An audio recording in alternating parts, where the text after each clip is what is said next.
এক গ্রামে একজন কৃষক ছিলেন। তার বেশ কয়েকটি গরু ছিল। তিনি গরুর দুধ থেকে দই এবং মাখন তৈরি করে শহরে নিয়ে গিয়ে সেগুলো বিক্রি করতেন। মাখনগুলো গোল গোল রোল আকৃতিতে রাখা থাকতো, যার প্রত্যেকটির ওজন থাকতো 1 কেজি করে। শহরে পৌঁছে কৃষক প্রতিবারই একটা নির্দিষ্ট দোকানে মাখনগুলো বিক্রি করতেন এবং বিক্রি করে তিনি যে টাকা পেতেন তা দিয়ে তিনি চা, চিনি, তেল ইত্যাদি তাঁর সংসারে নানান প্রয়োজনীয় দ্রব্যাদি কিনে গ্রামে ফিরে আসতেন।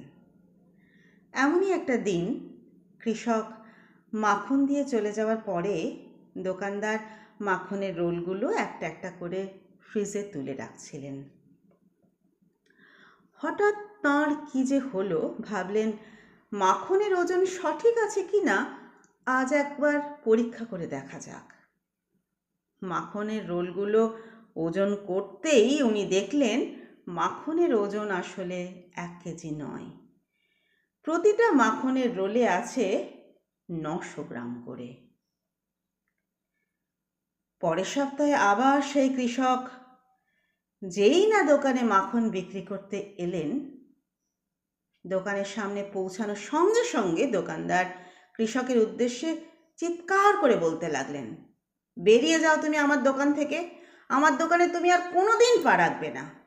900 গ্রাম মাখন তুমি 1 কেজি বলে বিক্রি করো? এমন লোকের মুখ আমি দেখতে চাই না। কৃষক তখন বিনম্রভাবে এবং কম্পিত স্বরে দোকানদারকে বললেন, দাদা, দয়া করে রাগ করবেন না। আসলে আমি তো খুবই গরিব মানুষ। দাড়িপাল্লার বাটখারা কেনার মতো পয়সা আমার নেই। তাই আপনার থেকে প্রতিবার যে 1 কেজি করে চিনি আমি নিয়ে যাই, সেটাই দাড়িপাল্লার এক পাশে রেখে অন্য পাশে মাখনের রোল মেপে আমি নিয়ে আসি। শিক্ষণীয় বিষয়, আপনি অপরকে যেটা দেবেন সেটাই পরে আবার আপনার কাছে ফিরে আসবে।